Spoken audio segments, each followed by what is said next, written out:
মানুষকে আল্লাহ পাক রব্বুল আলামিন যতগুলি মানবিক গুণ দান করেছেন, একজন মানুষ প্রকৃতপক্ষে একজন মানুষ হওয়ার জন্য, আল্লাহর প্রিয় পাত্র হওয়ার জন্য যতগুলি বৈশিষ্ট্য তার প্রয়োজন, এর মধ্যে অন্যতম একটি গুণ হচ্ছে আমানতদারিতা, বিশ্বস্ততা। এই আমানত মানুষের জন্য কতটা গুরুত্বপূর্ণ এ বিষয়ে আমরা আজকে আলোচনা করব। পবিত্র কোরআনুল কারীমের মধ্যে অনেকগুলো আয়াতের মাঝে আল্লাহ পাক রব্বুল আলামিন আমানতের গুরুত্ব আরোপ করেছেন। তবে আজকে আমি আপনাদের সামনে পবিত্র কোরআনুল কারীমের দুটি সূরা থেকে, সূরা নিসার এবং সূরা আহজাবের দুইটি সূরার দুটি আয়াত থেকে আলোচনা করব এবং প্রাসঙ্গিক হিসেবে রাসূলুল্লাহ সাল্লাল্লাহু আলাইহি ওয়াসাল্লামের কিছু হাদিস আপনাদের সামনে পেশ করার চেষ্টা করব ইনশাআল্লাহু তাআলা। আজকে 26শে জুলাই 2024 ইংরেজি জুমাবার, আর মুহররমের 18 তারিখ 1446 হিজরি। আজকের জুমায় আমরা আমানত সম্পর্কে আলোচনা করব। আমানত শব্দটির সাথে আমাদের প্রথমে পরিচিত হয়ে যেতে হবে। আমানত আসলে কি? আমানত শব্দটি বলতে গেলে আরবিতে তিনটি হরফ লাগে, আলিফ, মিম, নুন। মূলত এর মাদ্দার হরফ, মৌলিক হরফ হচ্ছে আমনুন। আমনুন মানে নিরাপত্তা, আমনুন মানে বিশ্বস্ততা, বিশ্বাস। ঠিক তেমনিভাবে ঈমান শব্দের মৌলিক যে মাদ্দার হরফ সেটাও তিনটা, সেটাও আমনুন, আলিফ, মিম, নুন। আমনুনের অর্থ নিরাপত্তা, আমনুনের অর্থ বিশ্বাস, বিশ্বস্ততা। ঈমান এবং আমানত একই উৎস থেকে সব দুটি গঠিত। কারণ ঈমানের মাঝে বিশ্বস্ততা, নিরাপত্তার অর্থ রয়েছে, ঠিক তেমনিভাবে আমানতের মাঝে বিশ্বাস, বিশ্বস্ততা, নিরাপত্তার অর্থ রয়েছে। কোনো একজন মানুষ যদি ঈমান আনয়ন করে, বিশ্বাস স্থাপন করে আল্লাহ পাক রব্বুল আলামিনের প্রতি মনে প্রাণে, তাহলে সে নিরাপত্তা লাভ করে। এখানে নিরাপত্তার অর্থ রয়েছে সে আল্লাহর আশ্রয়ে চলে যায়, সে জাহান্নামের আগুন থেকে নিরাপত্তা লাভ করে, আল্লাহর আশ্রয়ে সে চলে যায়। এখানে বিশ্বাস, বিশ্বস্ততা, নিরাপত্তা, নির্ভরতা, নির্ভরশীলতার অর্থ পাওয়া যায়। ঠিক তেমনিভাবে আমানত, এই আমানতের মধ্যে নিরাপত্তা, বিশ্বস্ততা পাওয়া যায়। কারণ কোনো একজন ব্যক্তি যদি আমানতদার হন, আমানতের দায়িত্ব তার কাছে থাকে, তাহলে তার মাঝে নিরাপত্তা, বিশ্বস্ততা, বিশ্বাস সেখানে থাকবে। আর যাকে আমানতের দায়িত্ব দেওয়া হবে তার মধ্যে এইরকম সততা, বিশ্বস্ততা, নিরাপত্তা অবশ্যই থাকবে। তাহলে আমরা বুঝতে পারি যে ঈমান এবং আমানত দুটি শব্দ মৌলিক অর্থের দিক দিয়ে কাছাকাছি। এই জন্য রাসূলুল্লাহ সাল্লাল্লাহু আলাইহি ওয়াসাল্লাম ঈমান এবং আমানত দুটিকে তিনি অবিচ্ছেদ্য বলেছেন। রাসূলুল্লাহ সাল্লাল্লাহু আলাইহি সাল্লাম বলছেন, যার আমানত নাই তার ঈমান নাই, ওয়ালা দীনা লিমান লা আহদা লা, আর যার ওয়াদা অঙ্গীকারের ঠিক নেই তার দিন নেই, ধর্ম নেই। তাহলে ঈমান এবং আমানত এই দুইটি বিষয়কে রাসূলুল্লাহ সাল্লাল্লাহু আলাইহি ওয়াসাল্লাম একটা আরেকটার সাথে মিলিয়ে বলেছেন। এবং হযরত আনাস রাদিয়াল্লাহু তাআলা আনহু বর্ণনা করেন যে রাসূলুল্লাহ সাল্লাল্লাহু আলাইহি সাল্লাম এরকম কম বক্তব্যই পাওয়া যেত যেখানে তিনি এই কথাটি বলতেন না। তার মানে তিনি যখনই বক্তব্য দিতেন মেজরিটি স্থানে অধিকাংশ বক্তব্যের মাঝে তিনি এই কথাটা বলতেনই, সেটা হচ্ছে লা ঈমানা লিমান লা আমানাতা লা ওয়ালা দীনা লিমান লা আহদা লা। এই কথাটা রাসূলুল্লাহ সাল্লাল্লাহু আলাইহি ওয়াসাল্লাম সব বক্তৃতার মাঝে, সব বয়ানের মাঝে, সব খুতবার মাঝে এই কথাটা বলতেন, অর্থাৎ লা ঈমানা লিমান লা আমানাতা লা, যার আমানত নাই, যার কাছে আমানতদারিতা নাই, তার ঈমান নাই। ওয়ালা দীনা লিমান লা আহদা লা, আর যার ওয়াদা অঙ্গীকারের ঠিক নেই, তার দিন নেই, ধর্ম নেই। তাহলে আমরা বুঝতে পারি যে ঈমান এবং আমানত এটা একটা আরেকটার সাথে সামঞ্জস্যশীল। এই জন্য আমি পবিত্র কোরআনুল কারীমের যে আয়াতখানা আপনাদের সামনে আমি খুতবার মাঝে পড়েছি, এই আয়াতের মাঝে আল্লাহ আমানতের কথা বলেছেন। আল্লাহ সূরা নিসার ৫৮ নম্বর আয়াতের মাঝে বলেন, ইন্নাল্লাহা ইয়া'মুরুকুম আন তুআদ্দুল আমানাতি ইলা আহলিহা। আল্লাহ বলেন যে আল্লাহ তোমাদেরকে হুকুম দিচ্ছেন আন তুআদ্দুল আমানাতি ইলা আহলিহা, তোমরা আমানতসমূহকে তার যথাযোগ্য পাত্রে উপযুক্ত ব্যক্তির কাছে তোমরা প্রদান করো। আমানতদারের যোগ্য ব্যক্তির কাছে আমানতের বস্তুটা তোমরা প্রদান করো। ওয়াইদা হাকামতুম বাইনান নাসি আন তাহকুমু বিল আদল, আর যখন তোমরা মানুষের মধ্যে বিচার ফায়সালা করবে বিল আদল, তাহলে তোমরা ইনসাফের সাথে বিচার ফায়সালা করবে। ইন্নাল্লাহা নি'ম্মা ইয়া'iদুকুম বিহ, আল্লাহ তোমাদেরকে সৎ উপদেশ দিচ্ছেন, তোমাদেরকে উত্তম উপদেশ আল্লাহ তোমাদেরকে দিচ্ছেন। ইন্নাল্লাহা কানা সামিআন বাসীরা, নিশ্চয় আল্লাহ সামি, তিনি সর্বশ্রোতা, তিনি সব কিছু শুনেন। বাসীরান, তিনি সব কিছু দেখেন। তো এই আয়াতের অর্থটা আমরা শুনলাম। তো এই আয়াতের মধ্যে আল্লাহ আমাদেরকে নির্দেশ দিয়েছেন যে আমানত, এখানে আমানাত শব্দ এসেছে বহু বচন, একটি আমানত নয়, বহু আমানত। তার মানে আমানতের প্রকার একটা না, বহু ধরনের আমানত রয়েছে। এজন্য আল্লাহর রাসূল আল্লাহ পাক আমানাত শব্দ বলেছেন, আমানতের বহু বচন আমানাত। তো এই আয়াতের আমরা যেটা বুঝি, সাধারণ অর্থে আমরা বুঝি যে যদি আমাদের কাছে কারো কোনো ধনসম্পদ, টাকা পয়সা গচ্ছিত থাকে, তাহলে এই সম্পদের মালিকের কাছে যথাযথভাবে নিরাপত্তার সাথে, বিশ্বস্ততার সাথে মালিকের কাছে এটা পৌঁছে দেওয়া, এটা হচ্ছে আমাদের আমানত। এটা সাধারণ অর্থে আমরা বুঝি, এটা অবশ্যই আমানত। কোনো একজন ব্যক্তি আমাকে বিশ্বাস করে বিশ্বস্ততার সাথে আমার কাছে কিছু টাকা রাখলো, কিছু সম্পদ রাখলো, ভাই আমার এই টাকাগুলো রাখেন। রাসূলুল্লাহ সাল্লাল্লাহু আলাইহি ওয়াসাল্লামের কাছে লোকজন এভাবে আমানত রাখত। এটাকে আমি যথাযথভাবে, সে যে আমাকে বিশ্বাস করছে, এই বিশ্বাস রক্ষা করা, যথাযথভাবে এটাকে আমি সংরক্ষণ করা এবং উপযুক্ত সময়ে উপযুক্ত ব্যক্তির কাছে এটা পৌঁছে দেওয়া, এটা হচ্ছে আমার আমানত, তাই না? কিন্তু আল্লাহ আমানাত শব্দ বলেছেন, মানে তার মাঝে বোঝা যায় যে এটাই শুধু আমানত নয়, আমানতের আরও প্রকারভেদ রয়েছে। এই জন্য আমরা এই আয়াতের শান ও নজুলটি সংক্ষেপে জেনে নেই, তাহলে আমরা বুঝতে পারবো যে গচ্ছিত সম্পত্তি শুধু আমানত নয়। এই আয়াতটি নাজিল হয়েছে হযরত উসমান ইবনে তালহা রাদিয়াল্লাহু তাআলা আনহুর ঘটনাকে কেন্দ্র করে।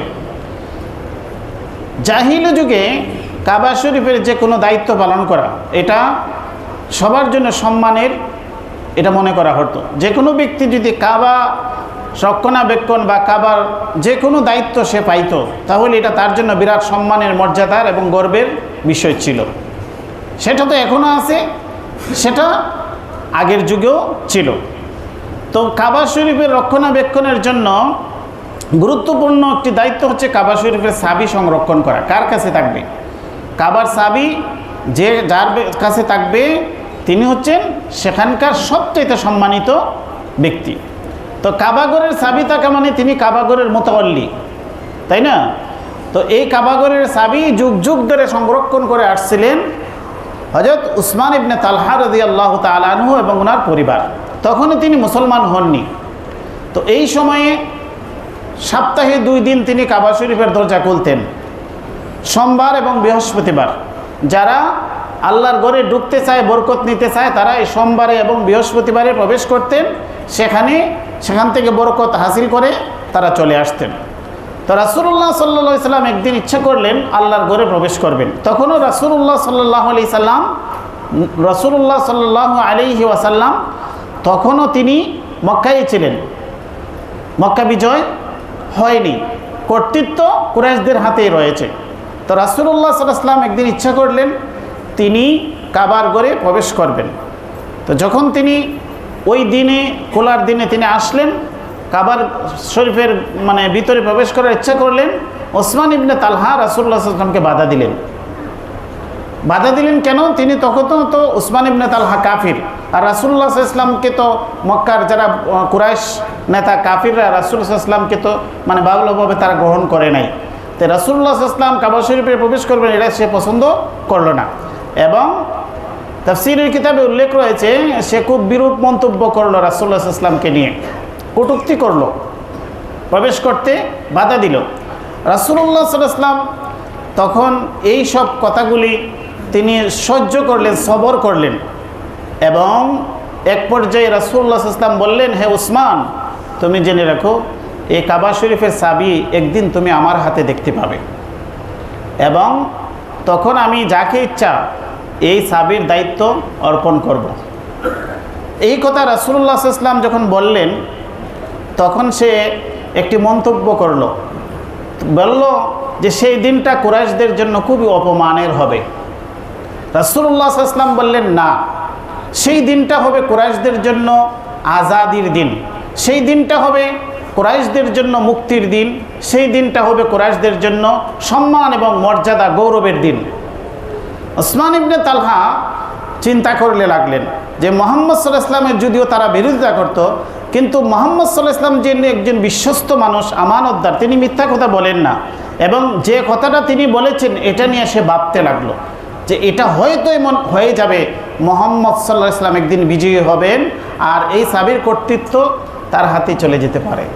এটা তার দৃঢ় বিশ্বাস হয়ে গেল, এবং সে ওই সময় ইচ্ছা করেছিল, তার বক্তব্য তাফসীর ইবনে কাসিরে উল্লেখ রয়েছে, তিনি তখন ইচ্ছা করছিলেন যে মুহাম্মদ সাল্লাল্লাহু আলাইহি ওয়াসাল্লাম জীবনে কোনোদিন মিথ্যা কথা বলেন না, আজকে যে কথাটা বলবেন এটা ঘটবেই, অতএব আমি আগে মুসলমান হয়ে যাই। কিন্তু তার বন্ধুবান্ধব, আশেপাশের মানুষগুলা তাকে বলল যে না, এগুলো অবাস্তব, কিভাবে সম্ভব, কুরাইশদের নেতৃত্ব কিভাবে চলে যাবে, আর মুহাম্মদ সাল্লাল্লাহু আলাইহি ওয়াসাল্লাম একজন দুর্বল মানুষ, তিনি কিভাবে মক্কা বিজয় করবেন, কুরাইশদের নেতা হবেন, এটা অসম্ভব।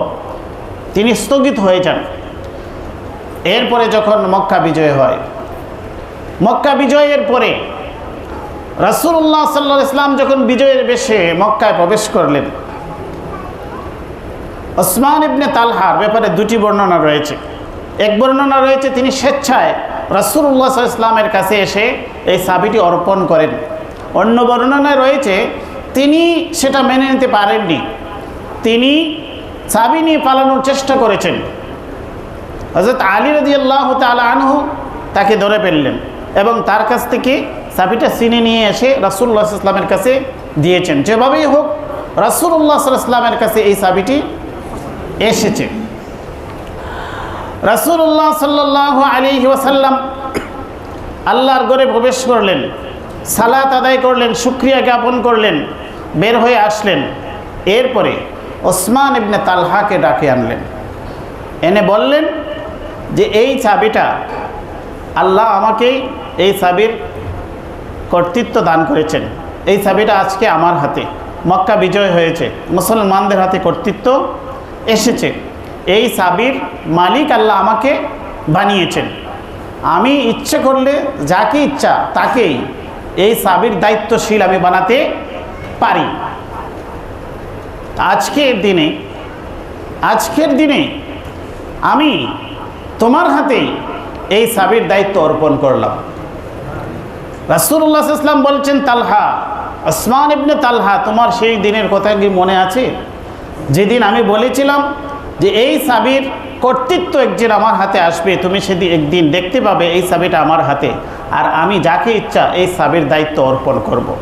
হযরত ওসমান ইবনে তালহা সেই কথা স্মরণ হয়েছে, তিনি লজ্জিত হয়েছেন এবং তিনি তৎক্ষণাৎই তিনি ইসলাম ধর্ম গ্রহণ করেছেন। এবং রাসূলুল্লাহ সাল্লাল্লাহু আলাইহি ওয়াসাল্লাম যে জালিম নন, তিনি যে একজন আমানতদার, বিশ্বস্ত, উদার মানুষ, তিনি তো তখন প্রতিশোধ নিতে পারতেন, তাই না? কারণ ওসমানের কাছে আগে চাবি ছিল, তোমার কাছে আমি চাবি দিব না, তোমার বংশের কাছেও চাবি দিব না, আমি অন্য একজনকে চাবির জিম্মাদার বানাবো, এটা প্রতিশোধ নিতে পারতেন। কিন্তু রাসূলুল্লাহ সাল্লাল্লাহু আলাইহি ওয়াসাল্লাম উদার নীতি গ্রহণ করলেন, তার কাছে চাবি দিলেন, কারণ বংশ পরস্পরায় যুগ যুগ ধরে সে এবং তার পরিবার এই চাবির সংরক্ষণ করে আসছে। যদিও আজকে তারা পরাজিত, রাসূল বিজয়ী হয়েছেন, বিজয়ী হওয়ার কারণে রাসূলুল্লাহ সাল্লাল্লাহু আলাইহি ওয়াসাল্লাম তাদেরকে এই ঘরের সেবা থেকে তিনি বঞ্চিত করলেন না, তাদের হাতেই তিনি চাবি দিলেন, তার হাতেই চাবি দিলেন এবং বললেন, ওসমান, জেনে রাখো, ওসমান ইবনে তালহা, আমি তোমার হাতে আজকে এই কাবা শরীফের চাবি অর্পণ করলাম, তুমি এবং তোমার বংশধরদের কাছে এই চাবি থাকবে। কোনো ব্যক্তি যদি তোমার হাত থেকে, তোমার বংশধরদের হাত থেকে এই চাবি ছিনিয়ে নেয়, তাহলে সে জালিম হবে। তো এই ঘটনা থেকে, এই ঘটনা যখন ঘটে গেল, তখন রাসূলুল্লাহ সাল্লাল্লাহু আলাইহি ওয়াসাল্লাম সাহাবায়ে কেরাম বললেন যে রাসূলুল্লাহ সাল্লাল্লাহু আলাইহি ওয়াসাল্লাম সূরা নিসার 58 নম্বর আয়াত কানা তিনি তেলাওয়াত করতে লাগলেন, ইন্নাল্লাহা ইয়া'মুরুকুম আন তু'আদ্দুল আমানাতি ইলা আহলিহা ওয়া ইযা হাকামতুম বাইনান নাসি আন তাহকুমু বিল আদল ইন্নাল্লাহা নি'ম্মা ইয়া'iযুকুম বিহি ইন্নাল্লাহা কানা সামিআন বাসীরা। এই আয়াতটা তখনই নাজিল হয়েছে। তো রাসূলুল্লাহ সাল্লাল্লাহু আলাইহি ওয়াসাল্লাম এই যে একটি চাবি তার কাছে অর্পণ করলেন, তার মানে এটা তো নিছক চাবি নয়, এটা একটি দায়িত্ব। কাবা শরীফের রক্ষণাবেক্ষণের দায়িত্ব তাকে অর্পণ করলেন এবং সেটা এখানে তিনি নসিহত করে দিলেন যে কাবা শরীফের যে তুমি সেবা করবে, রক্ষণাবেক্ষণ করবে এবং এর মাধ্যমে তুমি এই কাবা শরীফের মাধ্যমে তোমার কাছে কিছু আয় আসবে, টাকা আসবে, সেটা তুমি দ্বীনি কাজে তোমরা ব্যয় করবে। তো এই যে ঘটনা ঘটলো, এর দ্বারা বোঝা যায় যে কাবা শরীফের যে দায়িত্ব আজও পর্যন্ত ওসমান ইবনে তালহা রাদিয়াল্লাহু তাআলা আনহুর বংশধর যারা আছেন তাদের কাছেই কাবা শরীফের চাবি সংরক্ষিত আছে, কিয়ামত পর্যন্ত সেটা থাকবে। রাসূলুল্লাহ সাল্লাল্লাহু আলাইহি ওয়াসাল্লাম তাকে দিয়ে দিয়েছিলেন। তো এখান থেকে বোঝা যায় যে এটা একটা দায়িত্ব, এটা একটা দায়িত্ব। এই দায়িত্বটা হচ্ছে আমানত, দায়িত্বটা হচ্ছে আমানত। এই জন্য আল্লাহ বলেছেন, ইন্নাল্লাহা ইয়া'মুরুকুম আন তু'আদ্দুল আমানাত, আমানাত, আমানতসমূহ যোগ্য ব্যক্তির হাতে তোমরা অর্পণ করো, যোগ্য ব্যক্তির হাতে তোমরা অর্পণ করো। এর পরিপ্রেক্ষিতে তাফসীরের কিতাবে লেখা হয়েছে, রাষ্ট্রীয় যে কোনো দায়িত্ব, সরকারি যে কোনো পদ পদবি, দায়িত্ব, এগুলো সবই আমানত। এই জন্য তাফসীরের কিতাবে লেখা হয়েছে যে আল্লাহ এখানে নির্দেশ দিয়েছেন, ইন্নাল্লাহা ইয়া'মুরুকুম বিল আদলি ইন্নাল্লাহা ইয়া'মুরুকুম আন তু'আদ্দুল আমানাতি ইলা আহলিহা, আমানত সমূহকে তোমরা তার আমানতের যোগ্য ব্যক্তির হাতে অর্পণ করো। এই তাফসীর, এই আয়াতের আলোকে, এই তাফসীরের আলোকে এটা যাদের হাতে নিয়োগ এবং বরখাস্ত দায়িত্ব রয়েছে, কর্মী নিয়োগ দিবেন, চাকরিজীবী নিয়োগ দিবেন, তাদের প্রতি এই আদেশটা আসে, তারা যেন আমানতের যোগ্য ব্যক্তির হাতে তার দায়িত্বগুলা অর্পণ করেন। কারণ হচ্ছে যে কোনো পদ পদবিতে যদি সে এই যোগ্য ব্যক্তি না আসে, আমানতদার ব্যক্তি যদি না আসে, শুধুমাত্র তার মধ্যে দক্ষতা আছে, শুধু দক্ষতা দেখে তাকে যদি দায়িত্ব দেওয়া হয়, কিন্তু তার মাঝে সব সততা, বিশ্বস্ততা, আমানতদারিতা আছে কিনা সেটা যদি পরীক্ষা নিরীক্ষা না করা হয়, তাহলে রাষ্ট্র, সরকার যতই চাবে যে রাষ্ট্রের থেকে দুর্নীতি বন্ধ হোক, সেটা হবে না। কারণ এই সব লোকগুলাই জায়গায় জায়গায় বসে থাকবে, যারা দক্ষতা আছে কিন্তু বিশ্বস্ততা নেই, আমানতদারিতা নেই, তখন সে কখনো রাষ্ট্রের কল্যাণ বয়ে আনবে না। সে রাষ্ট্রের সম্পদ আত্মসাৎ করতে থাকবে। রাষ্ট্র প্রধান, সরকার প্রধান যতই চান না কেন দেশে দুর্নীতিমুক্ত হোক, দেশের জনগণের কল্যাণ হোক, এটা তার পক্ষে সম্ভব নয়। কারণ হাজার হাজার ব্যক্তি, জায়গায় জায়গায় অযোগ্য ব্যক্তিরা যখন বসে থাকে, তখন কোনো সরকারের পক্ষে দেশকে দুর্নীতিমুক্ত করা সম্ভব হয় না। এই জন্য নিয়োগের ক্ষেত্রেই দুটি গুণ গুরুত্বপূর্ণ দেখতে হয়। এটা আমরা সূরা কাসাস থেকে, কোরআনের একটি আয়াত থেকে তাফসীরের কিতাবে লেখা হয়েছে, ইন্না খায়রা মান ইস্তাজারতাল কাবিয়ুল আমিন। মুসা আলাইহিস সালাতু ওয়াস সালাম মিশর ছেড়ে মাদিয়ানে গিয়েছিলেন। মাদিয়ানে গিয়ে তিনি সেখানে দুজন মেয়েকে পেয়েছিলেন না, যারা ছাগল নিয়ে দাঁড়িয়ে আছে, পানি পান করাইতে পারে না। তারপরে তিনি তাদেরকে কি করেছিলেন? পানি পান করিয়ে দিয়েছিলেন। তাদের বাবা শুআয়ব আলাইহিস সালামের কাছে তারা গিয়ে বর্ণনা করেছিল। শুআয়ব আলাইহিস সালাম তাদেরকে পাঠিয়েছিলেন, যাও ওই যুবকটাকে নিয়ে আসো যে তোমাদেরকে উপকার করেছে। তারা নিয়ে আসলেন। এরপরে ওই দুই কন্যার মধ্য থেকে এক কন্যা তার বাবাকে নসিহত করেছিল যে আপনি এই ছেলেটাকে আমাদের জন্য কর্মচারী নিয়োগ করে দিন, আমাদের ছাগল চড়াইবে, আর আমরা মহিলা মানুষ, আমরা আর মাঠে যেতে হবে না। তার মাঝে দুটি গুণ আছে। তারা পর্যবেক্ষণে বুঝতে পারছেন যে তার মাঝে সে শক্তিশালী, দক্ষতা। ইন্না খায়রা মান ইস্তাজারতাল কাবিয়ুল আমিন, সে বিশ্বস্ত, আমানতদারিতা তার মধ্যে আছে। এটা তারা বুঝতে পারছেন, তারা জ্ঞানী ছিলেন। তো এই জন্য বাবাকে বলছিলেন যে তার মাঝে দুটি গুণ আছে। আর যে কোনো ব্যক্তিকে নিয়োগ দেওয়ার ক্ষেত্রে ইন্না খায়রা মান ইস্তাজারতাল কাবিয়ুল আমিন, যাকে যে কোনো কাজে নিয়োগ দেওয়া হবে তার মধ্যে উত্তম ব্যক্তি হচ্ছে যার মধ্যে দুটি গুণ থাকবে। কাবিয়ুন, এটা দক্ষতা। কাবিয়ুন দক্ষতা, আপনার দক্ষতা অনেক ভালো, অনেক মেধাবী, অনেক কিছু সে বুঝে, কাজের ব্যাপারে সে খুবই কিন্তু তার মধ্যে আমিন নাই, বিশ্বস্ততা নাই, তাহলে তার দ্বারাতে কোনো লাভ হবে না। আরেকজন ব্যক্তি খুবই বিশ্বস্ত, আমিন, কিন্তু দক্ষতা নাই, তাকে যে কাজে নিবেন এই কাজের জন্য সে দক্ষ না কিন্তু বিশ্বস্ত, এরকম দক্ষ দ্বারাও কোনো লাভ হবে না। আবার দক্ষ ব্যক্তি কিন্তু আমিন নয়, তার দ্বারা তো ক্ষতি হবে, আর বরং বেশি ক্ষতি হবে। সে আপনাকে পুরাটাই খেয়ে ফেলবে, পুরা অফিসে খেয়ে শেষ করে দিবে। এই জন্য দুটি গুণের কথা কোরআনের মধ্যে আল্লাহ উল্লেখ করেছেন। এই জন্য আমানতদার ব্যক্তিকে খুঁজে বের করা। এই জন্য আমরা যদি আমানতদার ব্যক্তি খুঁজছি, তাহলে আমানতদার ব্যক্তি তৈরি করতে হবে। আমানতদার ব্যক্তি তৈরি না করে যদি আমি আমানতদার ব্যক্তি খুঁজি, তাহলে আমানতদার ব্যক্তি পাওয়া যাবে না। এই জন্য আমরা এই আয়াতটা শুনলাম এবং এ প্রসঙ্গে কয়েকটি হাদিস আমরা শুনে নেব। এই হাদিসগুলোর মধ্যে বিস্তারিত ব্যাখ্যা রয়েছে। কয়েকটি হাদিস আমরা আমানত সম্পর্কে জেনে নিই যে রাসূলুল্লাহ সাল্লাল্লাহু আলাইহি সাল্লাম যে আমানতের কথা বলেছেন, রাসূলুল্লাহ সাল্লাল্লাহু আলাইহি ওয়াসাল্লাম বলেছেন, ইন্নাল আমানাতা নাযালাত ফি জাজরি কুলুবির রিজাল। রাসূলুল্লাহ সাল্লাল্লাহু আলাইহি সাল্লাম বলেছেন যে মানুষের অন্তরের অন্তঃস্থলে আল্লাহ আমানতদারিতাকে একদম পুতিত করে দিয়েছেন। প্রত্যেকটা মানুষ জন্মগতভাবে তার মধ্যে আমানতদারিতার বৈশিষ্ট্য থাকে। জন্মগতভাবে প্রতিটা মানুষের অন্তরের ভিতরে আমানতদারিতা থাকে। সুম্মা আলিমু মিনাল কোরআন সুম্মা আলিমু মিনাস সুন্নাহ, এরপরে সে কোরআন শিখে এবং সুন্নাহ শিখে। তাহলে মূল ভিত্তি হচ্ছে আমানতদারিতা। এটা আল্লাহ তার অন্তরে জন্মগতভাবে, স্বভাবগতভাবে দিয়ে দেন।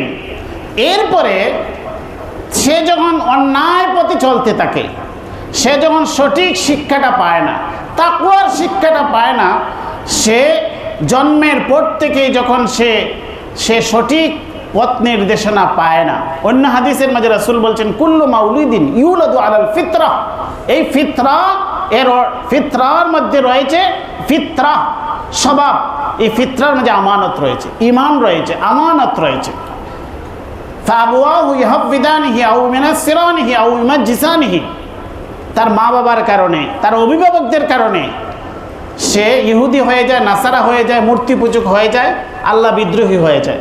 তাহলে আল্লাহ মৌলিকভাবে তার অন্তরের ভিতরে এই আমানতদারিতা দিয়ে দিয়েছেন। একটা শিশু বাচ্চার মধ্যেও আমানতদারিতা তাকে আপনি লক্ষ্য করে দেখবেন, সে একটা শিশু বাচ্চাও আমানতদারিতা রক্ষা করে। বিস্তারিত বিবরণের সময় নেই, আপনি বুঝতে পারবেন তার মধ্যে আমানতদারিতা আছে, বিশ্বস্ততা আছে। তো আল্লাহ বলেন যে এটা আল্লাহ দান করে দিয়েছেন, রাসূলুল্লাহ সাল্লাল্লাহু আলাইহি ওয়াসাল্লাম বলছেন। কিন্তু সে যখন তার পরিবেশ যখন প্রতিকূল হয়, ধীরে ধীরে এই গুণটা তার বিনষ্ট হয়ে যায়, ধীরে ধীরে বিনষ্ট হতে থাকে তার আমানতদারিতা, তার সততা নষ্ট হতে থাকে। যখন সে অপশিক্ষার মুখোমুখি হবে, তাকওয়ার বিপরীত পরিবেশে যখন সে যাবে, তখন তার অন্তরে যে আমানতের নূর রয়েছে সেটা ধীরে ধীরে বিলুপ্ত হতে থাকবে। বিলুপ্ত হতে হতে তার অন্তর একদম কালো একটি পর্দা পড়ে যাবে, যার কারণে তার এই আমানতদারিতা কোনো কাজে আসবে না। তখন সে ভালো এবং মন্দের মাঝে কোনো পার্থক্য করতে পারবে না, আমানতদারিতা উঠে যাবে। রাসূলুল্লাহ সাল্লাল্লাহু আলাইহি ওয়াসাল্লাম বলছেন যে এইভাবে মানুষের যে আল্লাহ জন্মগতভাবে তাকে যে আমানতদারিতা সততা দান করেছিলেন, এটা বিনষ্ট হয়ে যাবে। বিনষ্ট হয়ে যাওয়ার পরে ওয়াইসবিহুন নাস, এমন একটি সময় আসবে সকালবেলা লোকবেলা, ইয়াতাবায়াউনা ওয়ালা ইয়াকাদু আহাদুন ইউআদ্দিল আমানা। সকালবেলায় এইভাবে মানুষের আমানতদার যাইতে দিতে মানুষ লোকজন বেচা কিনা করবে, বাজারে যাবে। ইয়াতাবায়াউনা ওয়ালা ইয়াকাদু আহাদুন ইউআদ্দিল আমানা। এত সব ব্যবসায়ীদের মধ্য থেকে, এত সব বেচা কেনার মধ্য থেকে, এত বিশাল হাটের মধ্যেও একজন ব্যক্তি এমন পাওয়া যাবে না যাকে বিশ্বস্ততার সাথে, যার সাথে লেনদেন করা যায়। এই প্রস্তুতি পুরা বাজারের মধ্যে একজন আমানতদার বিশ্বস্ত ব্যবসায়ী খুঁজে পাওয়া যাবে না। ফায়ুকালু ইন্না ফি বানি ফুলানিন রাজুলান আমিনান। মানুষ গল্পে করবে অমুক এলাকায় অমুক এলাকায় গল্প শুনেছি, অমুক গ্রামে অমুক জেলার মাঝে একজন আমানতদার ব্যক্তি আছে। এটা বিরল ঘটনা হয়ে যাবে, মানুষ দেখতে যাবে একজন আমানতদার ব্যক্তি পাওয়া গেছে, পুরা অঞ্চলে মিলে ওই অঞ্চলে একজন আমানতদার ব্যক্তি আছে। ওয়ায়ুকালু লিররাজুলি মা আ'কালুহু ওয়া মা আযরাফুহু ওয়া মা আজলাদুহু। আর দক্ষ ব্যক্তিদের প্রশংসা মানুষ করবে, দক্ষতার প্রশংসা করবে। ব্যবসা বাণিজ্য চাকরি বাকরি সে অনেক উন্নতি সাধন করছে, বলা হবে ওই লোক ব্যক্তিদের ব্যাপারে মা আকালু, সে কতই না বুদ্ধিমান। ওয়ামা আজরাফাহু, সে কতই না চালাক, কতই না হুঁশিয়ার। ওয়ামা আজলাদুহু, আর সে কতই না কর্মঠ। এগুলা তার প্রশংসা করা হবে। সে খুবই বুদ্ধিমান, সে খুবই চালাক, সে কতই না হুঁশিয়ার, সে কতই না অদম্য, কতই না সাহসী, কতই না কর্মঠ, কর্মস্পৃহা তার মধ্যে রয়েছে। ওয়ামা ফি কলবিহি মিসকালু হাববাতিন মিন খারদালিন মিন ঈমানিন। কিন্তু ওই কর্মঠ দক্ষ ব্যক্তির মধ্যে সরিষার দানা পরিমাণ ঈমান থাকবে না। দক্ষতার প্রশংসা মানুষ করবে, আকল বলবে কতই না বুদ্ধিমান ব্যক্তি, আর কতই না সে চালাক ব্যক্তি। যে যত বেশি চালাকির সাথে ব্যবসা করতে পারবে, যে যত বেশি তার চালাকিকে কাজে লাগিয়ে টাকা উপার্জন করতে পারবে, তাকে ধরা যায় না। চালাক ব্যক্তি কিন্তু ধরা যায় না। চালাক না হলে সে দুর্নীতিও করতে পারবে না। আকল হবে, খুবই বুদ্ধির অধিকারী হবে, আর সে খুবই চালাক হবে, চতুর হবে। সে চাতুরতাকে কাজে লাগিয়ে সে দুর্নীতি করবে এবং এটা একটা প্রশংসার যোগ্য হয়ে যাবে। কিন্তু কোনো মানুষ কখনো তার আমানতদারিতার প্রশংসা করার সুযোগ পাবে না। এই সময় এসে যাবে। মুত্তাফাকুন আলাইহি, এটা বুখারী মুসলিমের হাদিস। এই দ্বারা তা বোঝা যায় যে আমানতদারিতা কীভাবে উঠে যায়। সে যদি জন্মের পর থেকে যদি কোরআনের শিক্ষা না পায়, তাকওয়ার শিক্ষা না পায়, 7 বছর থেকে যদি সে নামাজের দিকে ধাবিত না হয়, নামাজের শিক্ষা না হয় পায়, রাসূলুল্লাহ সাল্লাল্লাহু আলাইহি ওয়াসাল্লাম মুরু আওলাদাকুম বিস-সালাতি ওয়া হুম আবনাউ 7 সিনিন, যখন 7 বছরের বাচ্চা হলো তখন তাকে তুমি নামাজের আদেশ দাও। ইন্নাস সালাতা তানহা আনিল ফাহশাই ওয়াল মুনকার, ফাহশা এবং মুনকার থেকে, অন্যায় অশ্লীল কাজ থেকে মানুষকে বিরত রাখে নামাজ। এটা পরীক্ষিত সত্য, এটা চিরসত্য, হাজার হাজার বৎসরের পরীক্ষিত এটা সত্য। কোন একজন ব্যক্তি যদি সালাত আদায় করে সঠিকভাবে এবং একবারে জীবনের শুরু থেকে 7 বছর থেকে তাকে অভ্যস্ত করানো হয়, তাহলে অবশ্যই সে বিশ্বস্ত হবে, অবশ্যই সে আমানতদারিতা হবে, অবশ্যই তার সালাত তাকে অন্যায় কাজ থেকে বিরত রাখবে। ইন্নাস সালাতা তানহা আনিল ফাহশাই ওয়াল মুনকার, এটা পরীক্ষিত চিরসত্য। সমস্ত নবী রাসূলগণ মানুষকে সালাতের আদেশ দিয়েছেন, সমস্ত নবী রাসূলগণ নামাজ পড়েছেন, সালাত পড়েছেন। এটা পৃথিবীর সূচনা থেকে এটা চলে আসছে। আপনি হুট করে এসে বলবেন অমুক ব্যক্তি তো নামাজ পড়ে আবার সুদ খায়, তাহলে নামাজের কি লাভ হলো? এটা আপনার ভুল ধারণা, ভুল ধারণা। এটা ভিন্ন স্থানে আপনি দেখাচ্ছেন। একজন ব্যক্তি হঠাৎ করে ধার্মিক হয়ে গেল, দাড়ি মুছ রেখে একেবারে মানে একদম বড় আব্দুল কাদের জিলানি হয়ে গেল, বাপ সাবে আর কি। এটা বন্ডামি হতে পারে। তার কুজন 7 বছর থেকে নামাজ শুরু করছে কিনা, তার বাবা তার মা বাবা জন্মের পর থেকে তাকে এগুলো ট্রেনিং দিছে কিনা, তার তাকওয়া অর্জন করছে কিনা। হঠাৎ করে একজন ব্যক্তি বুড়া বয়সে, শেখ সাদি রহমতুল্লাহ আলাইহি বলেছেন, যদিও কথাটা একটু মানে কি হয়, শেখ সাদি রহমতুল্লাহ আলাইহি বলেছেন যে জঙ্গলের যে বাঘ, জালিম বাঘ সিংহ, সে এক সময় বৃদ্ধ হয়ে যায়। বৃদ্ধ হয়ে গেলে তার পাঞ্জাগুলি দুর্বল হয়ে যায়, তখন আর সে দুর্বলের উপর আঘাত করতে পারে না। তখন সে তার গর্তে বসে থাকে। আশেপাশের লোকজন জিজ্ঞেস করলে, মামা এখন যে বুজুর্গ হয়ে গেলে, এখন আমরা তোমার আশেপাশে হাঁটি, আমাদের উপর কোনো তাবা দেও না, আমাদের উপর কোনো জুলুম করো না, কারণটা কি? সে বলে আমি বুজুর্গ হয়ে গেছি, পরহেজগার হয়ে গেছি। এটা তার সময়ে তাকে পরহেজগার বানিয়ে দিয়েছে, সে অপারগ হয়ে গেছে। যখন মানুষ বৃদ্ধ হয়ে যায়, বয়স হয়ে যায়, আর কিছু করার থাকে না, করণীয় থাকে না, তখন সে মসজিদে আসা ছাড়া তার কোনো উপায়ই নেই। যে বয়স্ক লোক মসজিদে আসছে না, রাস্তাঘাটে ঘোরাফেরা, মানুষই তো মন্দ বলবে। এই জন্য একজন মানুষ সারা জীবন সে এটা আল্লাহ মানে একদম 7 বছর বয়স থেকে শুরু করেছে, সারা জীবন সে তাকওয়ার উপর চলেছে, সারা জীবন সে নামাজ রোজা পড়েছে, তার সাথে আপনি ওই ব্যক্তিরা যখন মিলাইবেন তখন আপনি ভুল জায়গায় গিয়ে মিলাইবেন। এই জন্য রাসূলুল্লাহ জীবনের শুরু থেকে শুরু করতে হবে। এবং একটা ডাক্তার যখন একটা কোর্স দেয়, আপনি ফুল কোর্স আপনি পূর্ণ করতে হবে। কিন্তু আপনি দিছে আপনাকে 3 মাসের ঔষধ, আপনি 5 দিন খাইলেন, তাহলে কি আপনি ওষুধের পরিপূর্ণ ফল পাইবেন? এবং আপনি নিয়মকানুন মানলেন না। এই জন্য রাসূলুল্লাহ সাল্লাল্লাহু আলাইহি ওয়াসাল্লামের কাছে একজন ব্যক্তি সম্পর্কে বলা হলো যে একজন ব্যক্তি নামাজ পড়ে কিন্তু সে অন্যায় কাজ করে। রাসূলুল্লাহ সাল্লাল্লাহু আলাইহি ওয়াসাল্লাম বলছেন যে তার নামাজ হয় না, অর্থাৎ সে নামাজের যথাযথভাবে সে নামাজ আদায় করে না। এই জন্য রাসূল অন্য আয়াতের মাঝে বলছেন যে আল্লাযীনা হুম আন সালাতিহিম সাহুন আল্লাযীনা হুম ইরাউন, লোক দেখানো নামাজ পড়ে শুধু ফর্মালিটি রক্ষার জন্য। এই নামাজে কি তাকে অন্যায় কাজ থেকে বাঁচাবে না? তো এটার ভিতরে অনেক কিছু রয়েছে। এই জন্য আমরা যদি সৎ এবং আমানতদার ব্যক্তি সমাজ থেকে উঠে আসতে চাই, যারা বয়স হয়ে গেছে আমরা চলে যাব, এরপরে প্রজন্ম আসবে, এরপরে আরেক প্রজন্ম আসবে, এই যে প্রজন্ম ধারাগুলা সামনের যে সময় আসবে, তারা যেন আমানতদার হয়, তারা যেন ন্যায় ইনসাফগার হয়। এই জন্য এদেরকে নতুন প্রজন্মকে গড়ে তুলতে হলে তাদেরকে মসজিদমুখী করতে হবে, তাদেরকে কোরআনমুখী করতে হবে। এছাড়া আর কোনো ব্যবস্থা দিয়ে সমাজে শান্তি প্রতিষ্ঠা সম্ভব নয়। সমাজে সৎ মানুষ, আমানতদার মানুষ আপনি জাদুঘরে খুঁজে পাবেন না। এই জন্য রাসূল বলছেন যে এমন একটা সময় আসবে মানুষ গল্প করবে অমুক জেলার মাঝে একজন আমানতদার ব্যক্তি আছেন, অথচ সাহাবায়ে কেরামের যুগে এই হাদিসের মাঝে রাবি বলেন যে আমরা নির্দ্বিধায় যে কোনো মুসলিমের সাথে আমরা লেনদেন করতে পারতাম, সবাই আমানতদার, খুঁজা লাগতো না এবং সততা নিয়ে তাকে পরীক্ষা নিরীক্ষা করা লাগতো না। এমনকি ইহুদি নাসারা কাফিররা পর্যন্ত তারা সৎ ছিল এবং তারা আমানতদারিতা ছিল।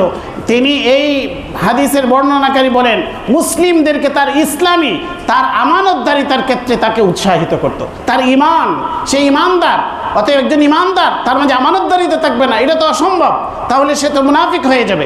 এই জন্য রাসূলুল্লাহ সাল্লাল্লাহু আলাইহি ওয়াসাল্লাম মুনাফিকের যে আলামতগুলো বলেছেন এর মধ্যে হচ্ছে ইদা তুমিনা খানা, আমানতের মাঝে খেয়ানত করবে, এটা মুনাফিকের আলামত। তাহলে আমি যদি মুসলিম থাকতে চাই তাহলে আমাকে আমানতদারিতে থাকতে হবে। এবং যারা ইহুদি নাসারা তাদের ব্যাপারে বলেছেন যে রাষ্ট্রের যে শাসন ব্যবস্থা এমন কঠোর ছিল, একজন ইহুদি নাসারা একজন অমুসলিম পর্যন্ত আমানতের খেয়ানতি করার সাহস পেত না। আমানতের খেয়ানত করলে এত কঠিন শাস্তি, এই শাস্তির ভয়ে অমুসলিমরা আমানতের খেয়ানত করতো না, আর মুসলিমরা তাদেরকে আইনের প্রয়োগ লাগতো না, তার ঈমান তার তাকওয়ায় তাকে আমানতদারিতার প্রতি উৎসাহিত করত। এই জন্য আমাদেরকে এই বিষয়গুলো আমরা যে আলোচনা করলাম যে দায়িত্ব কর্তব্য পালনের ক্ষেত্রে আমাদের আমানতদারিতা, সেটা আমাদেরকে আমরা যদি দায়িত্ব এবং কর্তব্য পালন করব, আমরা যদি আল্লাহমুখী হতে পারি, কোরআন পড়তে পারি, তাকওয়া অবলম্বন করতে পারি, নিয়মিত সালাত আদায় করতে পারি, অবশ্যই আল্লাহ পাক আমাদের অন্তরে যে তাকওয়া, আমাদের ভিতরে যে আমানতদারিতা দিয়েছেন সেটাকে আল্লাহ পাক আমাদেরকে সবল করে দিবেন, শক্তিশালী হবে। তখন আমাদের ন্যায়বোধ, আমাদের দায়িত্ব পালনের ক্ষেত্রে আমাদের যে দায়িত্ব রয়েছে, আল্লাহর জবাবদিহিতা, সেটা আমাদের অন্তরে আসবে। আল্লাহ পাক রব্বুল আলামিন আমাদেরকে আমলে তৌফিক দান করুন। ওয়া আখিরু দাওয়ানা আলহামদুলিল্লাহি রাব্বিল আলামিন। মুসলিম আমরা যারা সুন্নাত পড়েন সুন্নাত পড়ে নিই।